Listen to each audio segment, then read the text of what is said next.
Dari proses penyucian itu, lahirlah 3 dewa besar. Dari mata kirinya, lahir Amaterasu, Dewi Matahari. Dari mata kanannya, lahir Sukoyomi, Dewa Bulan. Dan dari hidungnya, lahirlah Susano, Dewa Badai dan Lautan. Halo semua, kembali lagi di Bisik-Bisik, Bincang-Bincang Asik. Bersama saya, Guntur Naga. Hari ini aku akan membawamu ke awal mula sebelum ada negeri Jepang. Sebelum ada matahari dan bulan, sebelum waktu itu sendiri berjalan. Inilah kisah Izanagi dan Izanami, dewa dan dewi pencipta. Sepasang kekuatan yang membentuk langit dan bumi, cinta dan kehilangan, kehidupan dan kematian. Di tengah kekacauan alam semesta yang belum terbentuk, para dewa tertinggi di Tamagahara, langit tertinggi, menurunkan sepasang dewa, Izanagi no Mikoto dan Izanami no Mikoto. Keduanya diberi tugas suci, membentuk dunia. Sebagai alatnya, mereka diberi tombak surgawi bernama Ameno Nubuko. Dari langit, mereka berdiri di atas jembatan langit Ameno Ukihashi dan mencelupkan tombak itu ke dalam kekacauan di bawahnya. Saat tombak itu diangkat, tetesan air di ujungnya jatuh dan mengeras, membentuk pulau pertama, Onogoro-shima. Mereka turun ke pulau itu. Di sanalah mereka bersatu sebagai pasangan, menyatukan energi maskulin dan feminin, yin dan yang, langit dan bumi. Dalam upacara pernikahan pertama, Izanami berbicara terlebih dahulu. Ini dianggap tidak tepat secara kosmis.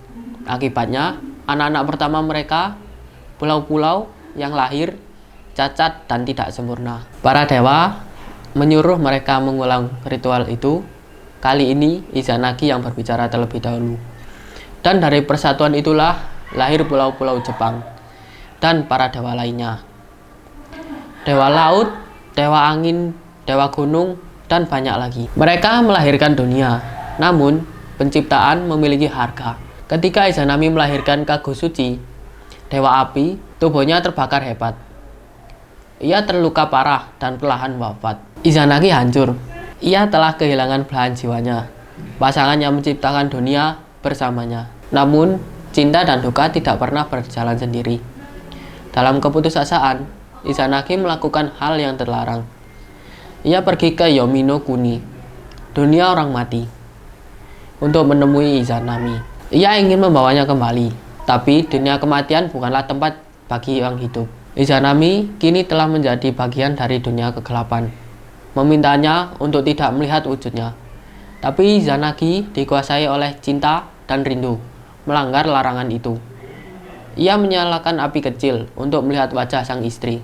Dan yang ia lihat bukanlah dewi yang cantik yang ia kenal, melainkan tubuh membusuk, dipenuhi cacing dan mengerikan. Izanami berteriak marah dan malu. Izanagi pun lari, dikejar makhluk-makhluk kegelapan dan oleh Izanami sendiri. Izanagi berhasil keluar dari Yomi dan menutup pintunya dengan batu besar. Lalu, ia berteriak kepada Izanami, "Kau bukan lagi istriku."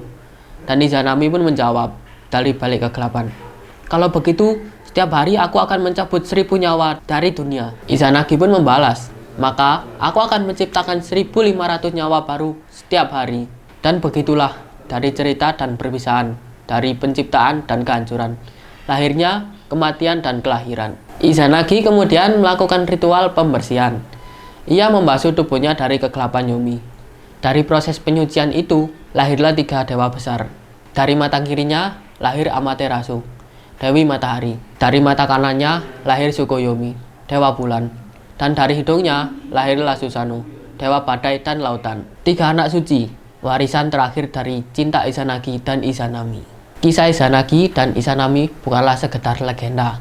Ia adalah refleksi hidup itu sendiri, tentang bagaimana dari cinta lahir kehidupan, dari kehilangan lahir pemahaman tentang makna dunia. Mereka bukan hanya dewa, mereka adalah simbol tentang bagaimana kita mencintai, menciptakan, dan melepaskan. Mungkin ini saja podcast pada kali ini, dan nantikan podcast-podcast selanjutnya. Buat teman-teman, jangan lupa klik tombol subscribe, like, dan komen. See you!